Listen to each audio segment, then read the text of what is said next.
Rob Nelson, talk show host. Because you got the 70s thing going there. I got someone's underwear. Robert Kennedy, thanks for taking a minute. Simple question. Tucker, it's good to see you. Listen, if you're a Bitcoin maximalist, you're Bitcoin forever. I hate this central bank digital currency. Hey, I don't have all the answers, but together, I know we can find them. Down in competition in the ratings tab for late night weekend viewers. hey everybody, welcome to the Wednesday show. It's Rob Nelson Live. I know I'm looking a little beigey behind me today, right? I know, right? I don't know. I'm working out. I think I'm going to go with the blue, or maybe I do orange. This is a little orangey, and the orangey has a purpose today. So you got the blue pill, you got the red pill. I learned today about the black pill. A show I was doing, influencer named Black Rant came on, and he's black. He is black. But the black rant isn't because he's black, it's because the black pill. And the black pill is the sort of pessimistic, things aren't going to come out so well. There's a lot of black pilling going on. I didn't know. I'm going to start using the black pill. I wear the black shirt. I'm not necessarily a black pill person, to be honest. You got the red pill, you got the blue pill, you got the orange pill. And the orange pill is why I'm a little orange today. The orange pill is obviously the Bitcoin pill. And boy, Bitcoin had a day 6% up today. We're going to talk about that. We're going to talk about the crypto markets. We're going to talk about the trad markets. And we're going to weave a little politics into it. Because there's all kinds of reasons. Well, there's reasons to be optimistic always and pessimistic. I heard a line once, some people look at the glass half full, some half empty. And then I heard someone say, someone looks at the glass half full, but it's half full of piss. Like, meaning, but still it's a half glass full. If you're going to have a full or a half glass, or an empty glass, how do you look at it? There's a lot that could make people feel like things are not moving in a great direction. And then you could choose to take the other perspective, which is, well, things are moving in a good direction, or you could just go, things are moving and they are what they are, and you make the best of it. Let's dive in sort of to that premise. So let's start with Bitcoin, and then we'll move to politics. And we're going to weave a little culture in. I believe culture leads politics. I don't believe it's the other way around. I've always felt the politics always follows culture, at least in modern times. I'm trying to think back, did politics shift or create culture? Sure, politics can have an impact on culture. But especially in a modern era with technology, the way we have it, information technology, the way it is, I would argue that culture has a massive impact on politics. And you see that, obviously, I'm going to call it the Trump era, which starts at 2015 and goes to now. It's been over a decade. Even when he wasn't in office, it was still the Trump era. That guy had more press than Biden ever got when he was out of office. I mean, he's been the forefront of national and international news for 12 years. It's kind of remarkable. Every day for 12 years. He never really left, not even for like a week. I mean, Biden was president for 4 years. When's the last time you heard about Joe Biden? I mean, every so often there'll be a story, right? In a mainstream news outlet, left or right, once in a while. Biden's cancer's gone to his bones, metastasized. It's terrible. Equally terrible is that they had to know he had cancer when he was running. I'm wondering if part of the reason he agreed to step away wasn't just the pressure he was getting from his, the Nancy Pelosi's and so forth, was that they knew he had cancer, and they were like, or he knew, and Jill Biden knew, and Hunter Biden knew. I mean, the family knew, maybe some top advisors, or they could claim they didn't know. They just suddenly found it, shocking, because you're going to be the most medically observed person on the planet, basically, just about. I see, if it's me, you could say, well, I never go to the doctor. Biden had to have a doctor around him 24/7, especially with all the aging and the mental stuff. They were keeping an eye on everything. But either way, You'll hear a story about that or about his memoir that's coming out, which nobody can even tell you the name of it. And no one's going to read it. But basically it just disappeared. The minute he stopped running for office and Kamala swept in, the Wicked Witch of the West, literally, because she is from Cali, that minute is when Biden stopped being relevant. Trump left office and was more relevant the day he left than the day before he left, and was relevant every day after. He defined, and Trump was a cultural force to redefine politics. And I'd argue that culture in general defines the kind of politics we live in. So if you look at, say, in the left, you look at all those things, all the woke stuff is culture driven. Black Lives Matter was culture. Transgender is culture. Me Too is culture. Male gaze stuff is culture. Fat shaming is culture. Ozempic is culture. Sure, they overlap in the medicine, lifestyle, it's culture. And then obviously the massive cultural divide between conservatives and liberals, all culture. Even the way we speak. I remember in 2015, 2016, 2017 even, Trump would use Twitter, and he used it in a way no one ever used it who was a political figure. And he's spoken into it as the way regular people would, broadcasting his thoughts, his opinions, his whatever. And again, in that way he spoke, which sounds like he's like 10 years old, like he's a fictional version of himself. And I remember saying to a class I was teaching in LA, that this was a remarkable change. It was a media class. It was like, this is a remarkable change that's going to sweep over. And people, remember at the time, people were so critical. Remember the media? This is just so below the president. That's the thing with Trump. Everything's always below. So the mainstream media on the left, everything Trump does is below the standards of a president. It's not what we expect from a standard of a president. What the fuck do you expect from the standard of a president these days? What defines that standard, by the way? What makes you presidential? And how much is it what you expect to see publicly versus privately? I prefer to put it all on the table, to be honest. Kennedy behaved the way a president should behave in public. He was a total skunk in private. He was having sex like every day with someone different. The White House pool was a giant Playboy party. He was doing drugs. I mean, literally, they shot him up with drugs every day for his back. I don't know what other drugs he was doing, but it was the Rat Pack and Party Central and hookers and girls and people in and people out and people being killed and probably Marilyn Monroe and who knows what they all did. I'm saying, but it looked good. Lyndon Johnson played the role of the presidency very nicely, very much. He had a little Southern drawl, he had a little rough around the edges, but totally whatever. What a scumbag. I mean, people think Donald Trump's corrupt. I don't think you're ever going to find a president up to this day who was more corrupt than Lyndon Johnson. I mean, that guy was as corrupt as you get. Literally. I mean, he stole the Senate election to start with, which got him in the Senate, which he then became the leader of the Senate, was a master at it, which then allowed him to become president. I think he was behind the Kennedy assassination, to be honest. I know it's a theory. It's not a crazy theory. Certainly was in a hurry to get sworn in on the plane. Bobby Kennedy was like, Bobby Kennedy Sr., can you just wait? Can you wait till my brother's body's on the plane, for God's sake? And Johnson's like, sign me in. Him and Kamala, they'd have made a good pair. Well, he would have literally had no room for Kamala. Plus, she was black and he was a racist, but that's another story. But did pass civil rights, but not because he wasn't a racist. Politics. Like I've said before, only non-corrupt president was Jimmy Carter. And he had tons of corruption around him because everyone took advantage of it. And that guy was so not corrupt that he did an interview in Playboy, which was a big deal.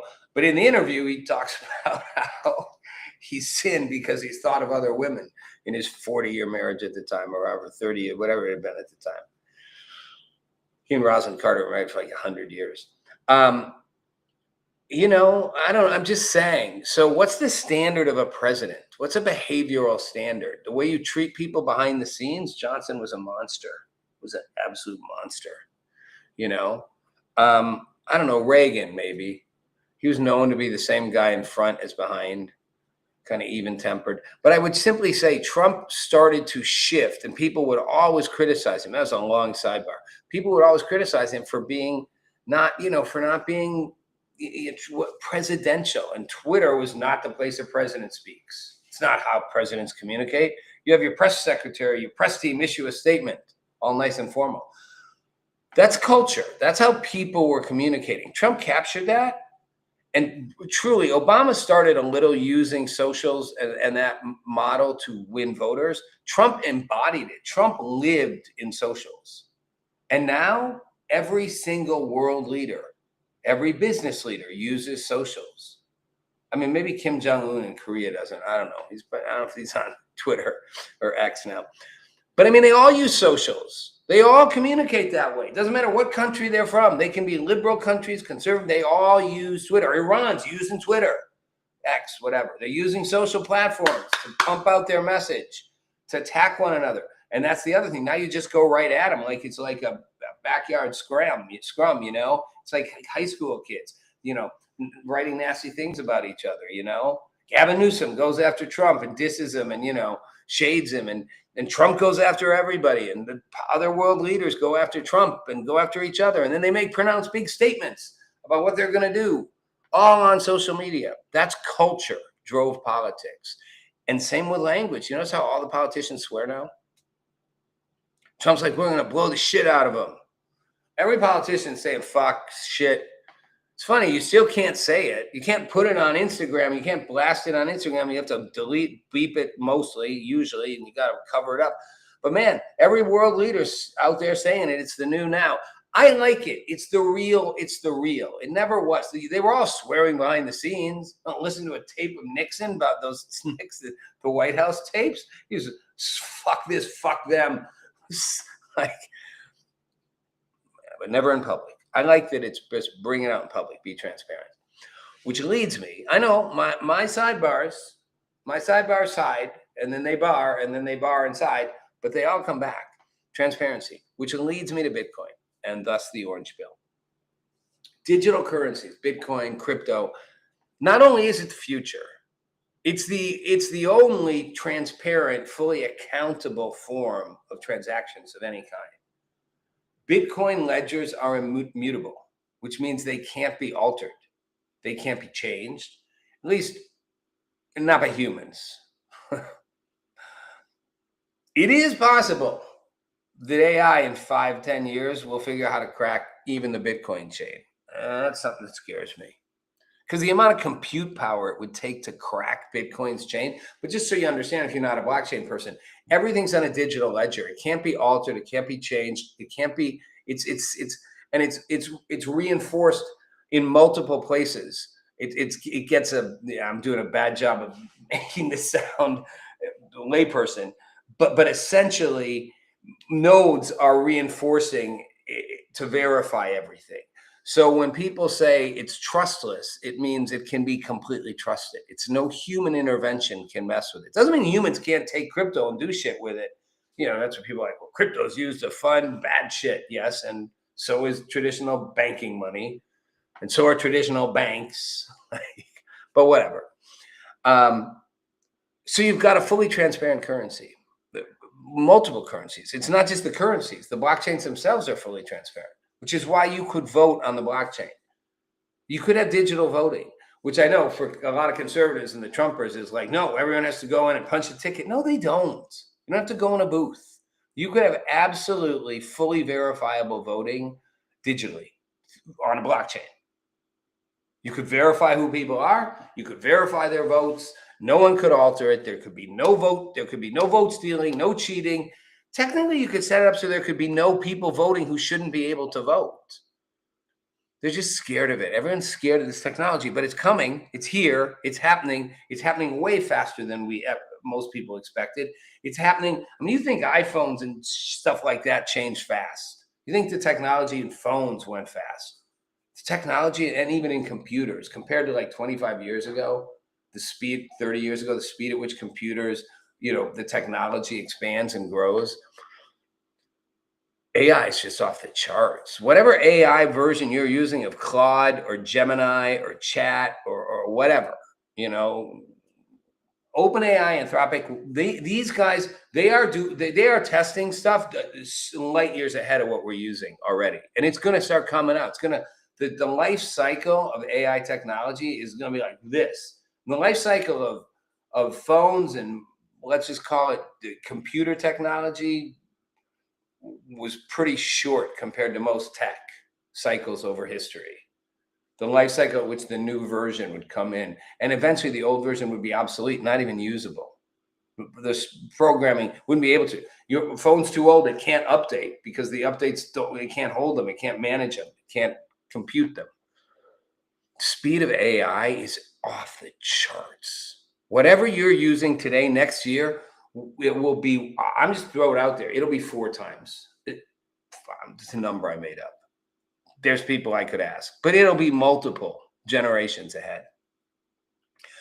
And I say this because as AI moves forward, and it is moving forward, and we are technically the point of no return would be a couple years, but we're already at the point of no return for all intents and purposes. We will very soon have AI in every single, it will be running, managing, it will be embedded in every single thing. I don't mean in terms of taking your job away. That's a whole nother issue. I mean, it will run systems. It will be integrated into all operating systems in the world. It will be wound into every, from the stock exchanges to gas and electric companies, to grocery stores, to data systems, to the Federal Reserve. I mean, I don't know. I'm just throwing stuff at a wall here.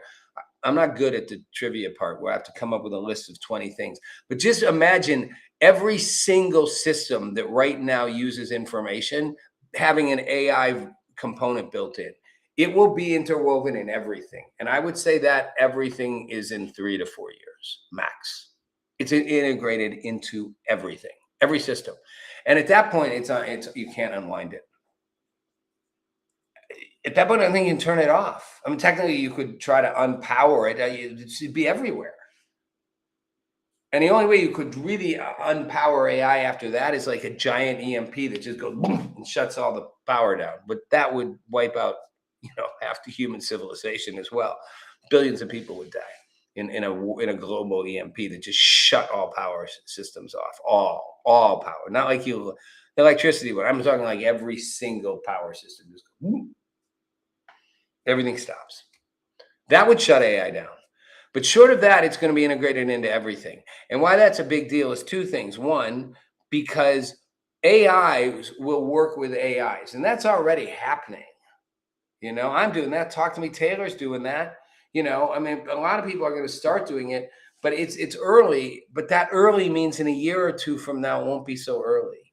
But everybody's going to start using AI, not just the LLMs, not just the what I call the Google on steroids, your Gemini, your Claude, your ChatGPT, the agentic side, where AI start doing things for you, where they interact with other agentic AIs and do things. It's not science fiction. It's happening. It's happening now. One AI does something with another AI, and they make a deal. They could for something else. Eventually, they'll be making their own deals. People are going to own AI systems and AI agents that they're going to have doing stuff, and those will be making money. They'll be like, it's going to be weird because it's going to be their property. It's a whole nother story if AI decides to make it its own inherent intellectual property. But that said, these things are vehicles of commerce, and they will literally, in data form, they will transact and exchange goods and services data-wise and charge for it. And they will pay one another, and they will pay one another in crypto. A guy I know said the other day, crypto's purpose was to allow artificial intelligence to pay artificial intelligence. Now, I don't know if that's a provable thesis, but it certainly was a main utility factor early on that crypto could do. And one of the arguments you could make is that it was literally possibly was designed, and it depends who you think really launched crypto. And it's worth looking at Neil Stephenson's Cryptonomicon, which is where the word crypto actually came from. But I'd argue military and defense and intelligence planners probably in China here, we're thinking about this way back, which is thus the argument that the U.S. government, is that Satoshi, is it the CIA or whatever? But they knew that this where AI could go, and they knew that would need a way to transact, and crypto was a way to do that. Now we've used it for all kinds of other things, but my point is, crypto. Those who say I'm anti-crypto, well, good for you. It's like being I'm anti-electricity. Great, go get yourself a horse and a wagon and go Amishville. You know, go hard in on the Amish and cut the lights, guys. You can be Elizabeth Warren, God bless you. You're anti-crypto? Well, good luck in 5 years when AIs are using crypto to pay AIs, and those AIs are working on your behalf and everyone's behalf, and they have literally seeped into the entire global economy. People think this is about, oh, we're going to lose jobs. Hollywood's mad because we're going to lose creativity, and we're artists. I'm gonna make my Oscar speech about saving the Palestinians and ending AI. Whatever. Seriously, just go, as Justin Bieber would say, go love yourself. But the reality is, crypto will be funneling that, and blockchain will be carrying it, and that's what crypto's built on. All that jazz. Bob Fosse play. Musical, I don't know, I'm old. Everybody knows all that jazz, and all that jazz. Maybe that'll be my tagline at the end. I'll do that, and all that jazz. So back to Bitcoin. Transparent digital currency. Store of value for most people in the US. People take it, they hold it, it's an asset, and it's a unique asset. Only asset in the world that's finite, right? Most assets are like limited. The more limited, the more valuable, right? You know, precious metals that are limited are worth a lot of money. The stuff that goes into the chips, the silicon chips, worth a lot of money. Gold, limited, worth a lot of money. Currencies printed at like crazy, not worth a lot of money. Thus, when a government's in trouble and they just start printing currency, that currency, suddenly you need a million of whatever to buy a loaf of bread, right? Bitcoin is finite. There is a limited amount of Bitcoin, which I think is going to be like 2034 or something. There's a date. I should know it. 2034. I don't know. Someone correct me. Where Bitcoin, all the Bitcoin there is to be mined can be mined. It's a cutoff. You can't mine any more Bitcoin after that. Then at that point, the full supply of Bitcoin has been mined. And then you're just trading a commodity that has a limited amount out there. So as its value goes up, you can't get more of it. You just got to parcel it, break it down, and make each little piece worth more and more and more. It's the only asset in the world that is like that is absolutely finite. It is a store of value, but its utility value is massive. Its utility value around AI, around technology, around blockchain systems, and as a currency, especially in high inflation countries. Yeah, it's the US, whatever. It's a minor baby currency for some people. It'll get more, and some people take payments in Bitcoin or whatever, but it will, and I think that will change and it'll be more common because it's the only currency. Like you could get, say you're an illegal immigrant in the US, and you want to send money back to your family in Mexico. Well, first you get the cash, then you got to go to Western Union, then you got to pay, and then you got to wait. You put it in Bitcoin, you just send it. They get it in 5 seconds. No charge, no cost. I mean, you're paying nothing.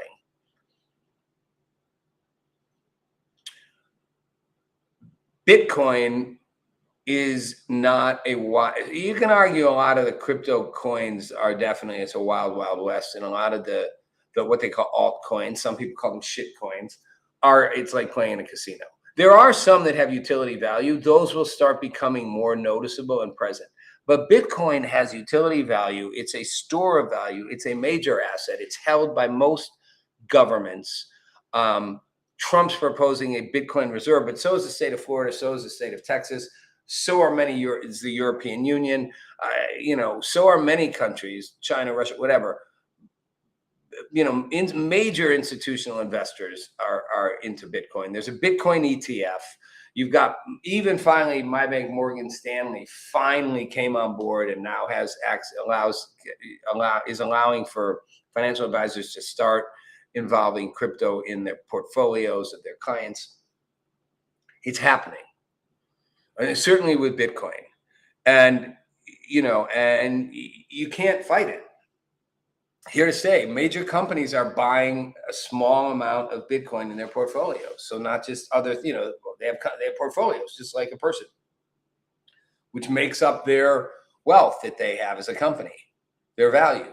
And they're adding, Strategy's got a massive amount, but a lot of companies are adding a couple percent. Family offices are starting to add it as a diversified asset. It's here to stay. Point is, it hits almost 70,000 today. And it was low. It was down. It's been down from its high of 120. In the last year, a lot of people bailed out, lost money. Should have just held on because it'll go back up. Now it's up to 70. Sort of reclaimed, not quite half yet. And it was a 6% rise today. And that's a lot. 6% jump. That's a big deal. And why? Well, one, big institutional players and big wallets holding Bitcoin can move the market fast. But a lot of stuff happened today. And, the Treasury Department, acting like the Fed, sort of, started buying back bonds are in the tank. Started buying back Treasury bonds at like a double buyback option. It's like 2 for 1, which just gave a jolt, a boom to the economy and the markets. Smart move by Secretary Bessent, by the way, to do that. The SEC passed very favorable regulations around crypto, which is a first, but it's the new SEC because Gary Gensler in the old SEC, although he privately played in it and even was part of Coinbase and the whole thing, forget that whole complicated story. They were on a mission to F with crypto. They wanted crypto to go love itself. But the new SEC offering the new, under Trump, this new chair, trying really hard, I think, to offer some favorable stuff. The Clarity Act is going to get voted on in a few weeks, probably. If that passes, that's going to create a lot of push up on Bitcoin. So Bitcoin had a big day, bounced up, way up, well, 6% up. It's going to go a little higher, I think. Then it's going to come back down. But I think I don't know how far it's going to come back down. It's a conversation I have with friends. But eventually, at the end of the year, after October, I think it starts on a climb. We're still in a bear market, but we're heading for a bull market. And that bull market's going to involve crypto. The other thing I will say about crypto, and particularly Bitcoin, is Bitcoin used to diverge from the market. What the mainstream markets did, Bitcoin acted as sort of a hedge against it. Not so much anymore, which makes sense. I'd argued this for a few years. As institutional players got into the space, Bitcoin was going to mimic more. So something bad happens in Iran, or we do a ground invasion, and the traditional markets go whoop. Bitcoin used to go up. Now Bitcoin is going to go whoop, right there with it. Doesn't mean it's not. It does operate differently in certain cases around certain things, but the convergence is much closer than it used to be. It's becoming a mainstream asset. Sorry, Elizabeth Warren. Get used to it. It's transparency, and transparency is what I think people want and need. You need it in the future economy we have. It's essential to an AI economy. Crypto is, and I think to bring this back to politics, and crypto is a political thing, and Bitcoin is a political asset. It shouldn't be a left-right asset. The orange pill is not really blue or red; it's orange. For some reason, the left, and Democrats in particular, for the most part, not all people on the left, but the mainstream Democrat Party, for the most part, is anti-crypto. Not sure, and Bitcoin. Not sure why. Maybe because the Republicans are pro. I don't know. Because Bitcoin was meant to be a destabilizer to the main political system, the main banking system, to the institutional approach of centralized government, centralized banks, centralized control. It was to give power to the people. Give individuals autonomy, give them control of their money, pull the central bank out of being able to control you. Because central banks control the money, they control you. As I've said before, if we get a central bank digital currency, they can literally turn you off. I can go away tomorrow and no one will know I existed. No one will be able to find me. Gone, no record, no trace. We're seeing, I wanted to get into some AI stuff, but I'm not going to. I'm going to save that. I'm so tempted. I'm so tempted to go there. I'm going to just go there real quick. What we're going to see happen with AI, it makes sense because I'm tying this into politics. And right now we have let's go to the politics. I'll come back to the AI. Let's start with the AI, end with the AI. I might not talk about Iran either. I did say the word Iran. I just said it, but I haven't talked about it. Is okay. So in politics right now, so we just had primaries on Tuesday, yesterday, and a number of states for Congress and governorship. There's a couple big states up in the air here. Alaska, is now a state, I think, in play. Dan Sullivan's the senator. He's running for reelection, but Mary Peltola, who is a member of Congress, a Democrat, she advanced in the Democratic primary, and I think she's got a solid shot against him. Also, I haven't figured this out, but there's possibly going to be another Dan Sullivan on the ballot. I don't think it's a thing where the left is trying to put another Dan Sullivan on the ballot so people will be confused, see Dan Sullivan and vote for the wrong one. That's a clever trick. Something Lyndon Johnson would do. Florida, obviously a secure Republican state overall, but it's interesting on the Democratic side. I don't know. I'm looking to see what district it is. I don't know. I don't know what district it is. But Angie Nixon defeated Alex Vindeman. Alex Vindeman is the guy, member, who testified in the Trump impeachment about the call with Trump and Zelensky. Remember way back then, Trump was on the phone with Zelensky and then said, "You can't, you need to get to the bottom of this corruption, or we're not going to give you, we're going to hold up funding. So you got to get to the bottom of the Burisma stuff." And Joe Biden's involved in the scandal, and Hunter Biden, and so they impeached Trump. Well, it's interesting. Impeached him. It's like COVID. They impeached him for the facts. I mean, Trump was playing dirty politics. Sure, I want to get the dirt on Joe Biden. But the point is, the dirt was on Joe Biden. Oh, yeah, I forgot. Hunter Biden was really qualified to be on the board of an energy company called Burisma in Ukraine. Even Hunter Biden admitted he wasn't qualified. He admits it now. And no, Joe Biden never took a dime. No. Despite things he said, and despite that he was on phone calls and in the room sitting next to his son and whatever. None of that. No. How dare you? All mainstream, non-transparent lies. That said, Alex Vindeman was the guy that testified that he'd been he's on the national security staff, and he was in the room or on the phone or whatever.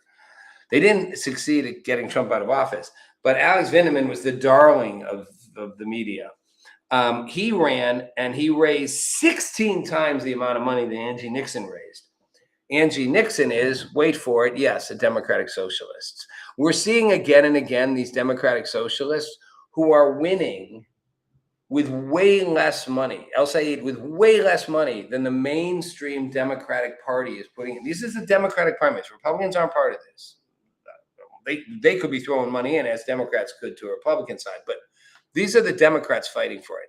The mainstream Democrats are pouring money in and losing in a lot of cases to the Democratic Socialists. I've said it before, I'll say it again. It's not that most people are like, well, these ideas are crazy. They are. I mean, a lot of them are. I mean, AOC, who's now gearing up for presidency, is one, getting her eggs and making a great public show of it.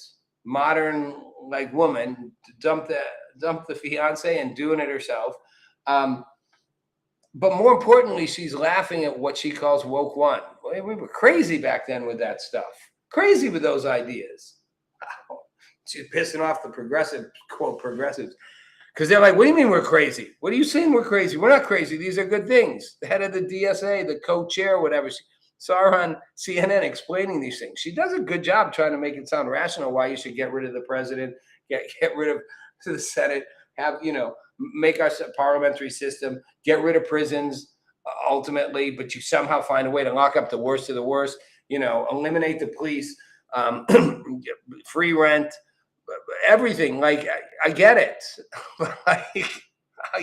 I get it, but I'm saying Van Jones, who's a lefty and is, I've watched him for years, and he goes more extreme on camera. I met him in person once at a thing in LA, and he given a speech, and he was so not kooky like he was on CNN.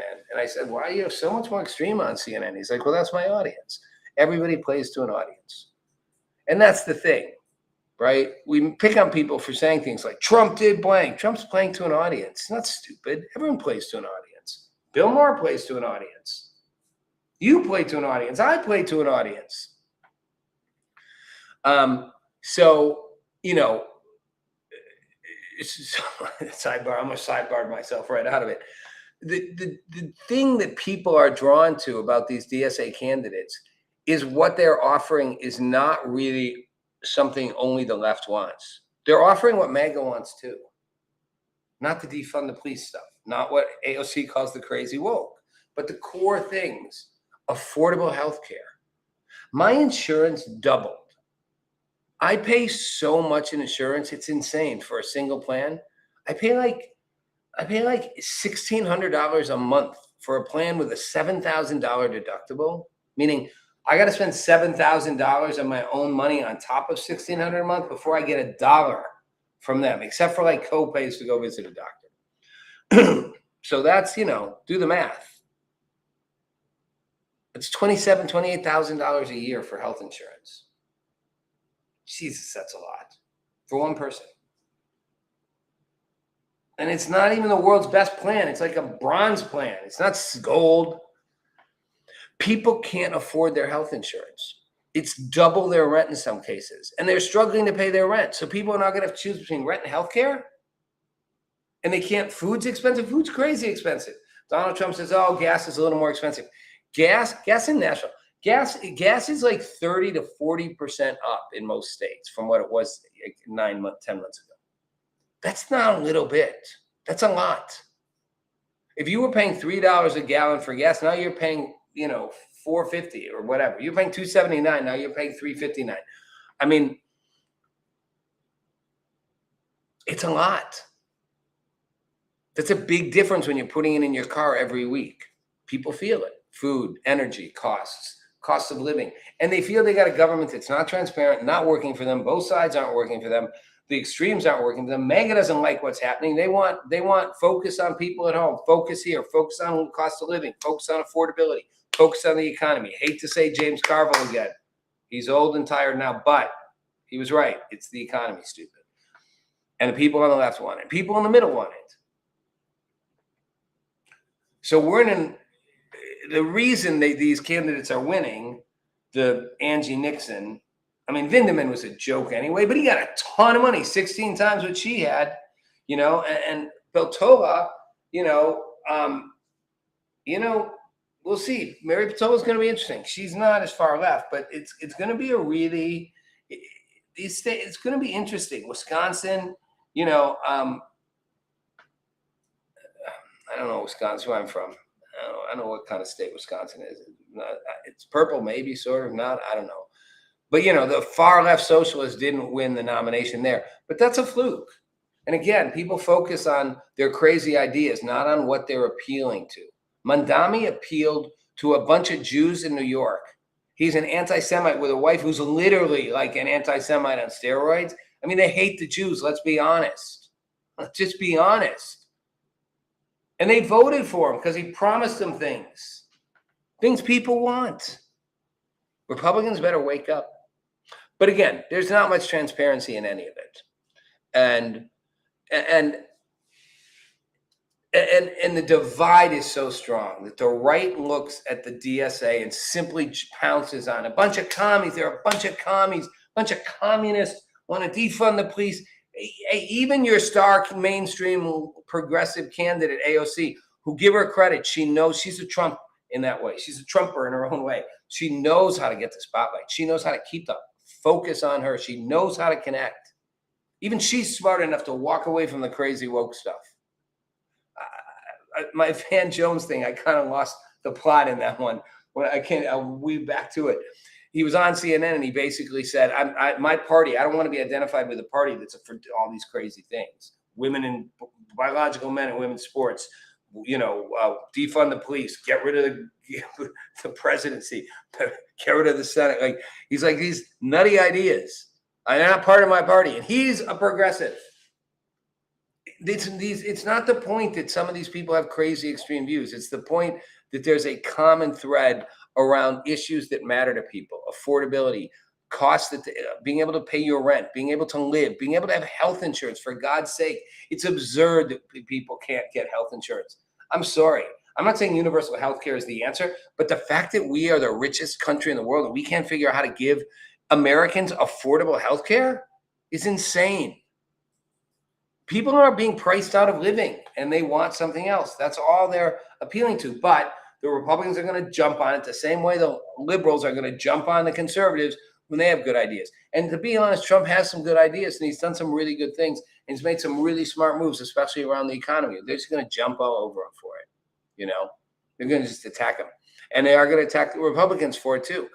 We are divided. And where I'm coming back around to this and I'm closing it up, bringing back in the AI, is we are deeply divided. And we have been, and we've gotten way more divided. When I was doing my politics stuff in Gen X leader lead days in the mid 90s or in the early 2000s, we were divided. We still talked about this, but those divisions have worsened and gotten deeper, more entrenched. And social media and algorithms have obviously fed them. So people see what they want to see. They hear what they want to hear. And it's reinforced and reinforced and reinforced to the point where you can't convince someone, about something on the other side of the political aisle. They don't even want to hear the name. They don't want to see it. They don't want to see Trump anywhere if they walk in the house. That's why holidays have gotten complicated for some families, because they can't even have a conversation. You're on that side, you're bad, you're wrong. And there's no facts that will prove otherwise, to both sides. And we see that. We see it happening. And we talk about it, we laugh about it, or, you black pill about it. But that's the tip of the iceberg, because where I'm going to leave this, and we'll have more combo on it another day, is what's going to happen with AI is so much more than that. You think this is as bad as it gets? Right now, AI is heavily slanted toward a left-leaning bias. It's a fact. It's not made up. It's an objective fact. No matter what they tell you, it is. Why? Because AI, LLMs train off the data available to them. And they train off the most obvious and mainstream data, which means they'll trade off media. They'll train off academic institutions. They'll trade off big public networks of information. If those are heavily weighted to one side, that is what the AI will train off and learn on. In addition, there may be some built-in bias that a lot of the AI founders and came out of, the Seattle, that Northwest area there. They may have a more liberal political perspective and see things that way, but automatically they bias, right? They bias toward the side that is to the left. And they're designed to simply answer questions based on data and give you those answers. So, quick example: I asked an LLM, I asked Gemini about Mandami's wife illustrating the book for the that ended up being for this extreme radical anti-Jew who actually said Jews are cockroaches. Then wasn't in this book, but she illustrated the book for her. Now, their response was she didn't know who she was doing it for. She didn't know the woman's politics. Well, that's bullshit. Of course she did. His wife's a big activist, and this woman's a big activist. They probably are friends. They know each other. They've liked each other's posts, whatever. And both of them like posts about Hamas and October 7th, so whatever. They don't like Jews. Fine, that's what it is. But when I asked the AI whether it made sense that, that she probably did know, even though you can use the argument she was a freelancer or a third party, she would know. She probably didn't know. It said, well, there's two sides, both are legitimate. On the one hand, she might have known, but it's equally possible she didn't know, and here's why, blah, blah, blah. When I turned it around and said, well, it's probable that she didn't know, it said, you're right, it's probable that she didn't know. And I said, wait, you just told me it was either equal when I asked if it was probable that she did know, the negative view for the left. When I made it the positive view for the left, you're like, you're right. And it said, you're right, you got me, and here's why. Not that I choose to, but I'm leaning toward information I get, and I'm weighted to see conservative things as it's often more likely to create violence or whatever. So that's a whole nother thing. It runs it through like double layers. Because we got the white supremacist thing that the media is just driven home. White supremacist, violence, the domestic terrorism, all that. So here's where this gets scary and where we end it for tonight. The bias is there. There are only two solutions to that bias. One, you create a universal AI. that compensates for all of it. That's not going to happen. We're not going to do that in this country, much less in the world level. Forget it. That even you can ask. You want to do a quick check with Gemini, chat, Claude, say, likelihood of creating a universal AI that eliminates biases. It'll say basically non-existent. Technically, it is theoretically a possibility. The alternative is people who are being left out. The conservatives aren't stupid, and it's half the country, and it's half the world if you want. Know that their AIs are biased against them. They're biased because of the databases they're tapping into, and maybe somewhat because of how they've been set up and programmed. That's an argument you could go back and forth on. The database side, you can't, where they're learning from. Is you will have people create AI systems that learn from a more conservative set of data. And they'll create LLMs. So the way Trump created Truth Social, you'll have a Truth AI. Truth AI tells you the truth, the conservative leaning truth. Well, that's the other solution. Now you'll have two competing sort of systems, for example. There'll be more than two, but one that has trained on a more liberal set of information, one on a more conservative. I'm using those terms broadly. Conservative, liberal. And I mean politically, socially. One will say the conservative truth AI will say biological boys are not girls, and if they go through a transition, they are still biological boys and shouldn't play in biological sports for biological females. Now, to me, that's just basic sense. That shouldn't be left or right, but it is. It's like biological boys shouldn't play in girls' sports. Sports for girls, biological girls. Like we know they're biological girls. That's why we create sports for them. Separate them from biological men. But you're not a man in that sense if you were biologically a man but chose to be a woman. It's absurd. But that side will the conservative truth AI will say that. The other one will say, no, it's not necessarily true. Biologies, there are not just two sexes, there are multiple ones, and science shows that you could be both. And a trans boy a biological boy becoming a trans woman is not biologically a man in that sense anymore. And maybe it's even possible for men to have babies. It'll say all kinds of things. And it will reinforce it with data. And here's where it gets scary. They will both remove things that don't fit in their frames. So certain facts and how things happen in Truth AI will be different than the ones in, I'm just going to say like current ChatGPT or whatever. But there'll be new ones that are like the progressive AI. And they will remove information. They will literally tell two different stories. Charlie Kirk was assassinated in a massive conspiracy by the Jews. Will be one. The other will be as a lone shooter. But more than that, whole events may or may not happen. We're taking 1984, throwing it on steroids. George Orwell would be flip tripping. And when that happens, we will have narratives telling different people, not just what you get reinforced in your feeds on your social. You'll go into your Truth AI and you won't be able to find certain things. Slavery won't be what you thought slavery was. And on the other side,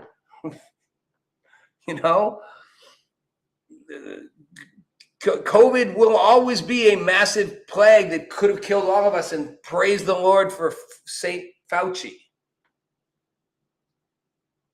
Or slavery still exists today. It's just in a million different forms, the 1692 Project or whatever it's called. They'll tell you two different stories and they'll base facts on it and they'll show you the information that reinforces that and the other won't exist. That's the world we're coming to. That's how divisive it's going to get. And that is where one of the only threads, one of the only rails, pun intended, you may be able to ride on safely will be being able to control your digital assets, being able to have blockchain control, wallets, use crypto, have Bitcoin, literally have vaults for your AI. That's for another story, the project I'm part of. But that will be your only salvation. That's a black pill, isn't it, for my black shirt? Yeah, well, take the orange pill. All right, everybody. Thanks for watching. Maybe I'll be on David's show on Friday. It depends. I think he's just, I think he's having a thing because I outsmarted him last time. We'll see if I go on Friday with him. Otherwise, I'll see you on Monday. Thanks for watching. Meet Rob Nelson, talk show host. Because you got the 70s thing going there. I got someone's underwear. Robert Kennedy, thanks for taking a minute. Simple question. Tucker, it's good to see you. Listen, If you're a Bitcoin maximalist, you're Bitcoin forever. I hate this central bank digital currency. hey, I don't have all the answers, but together, I know we can find them.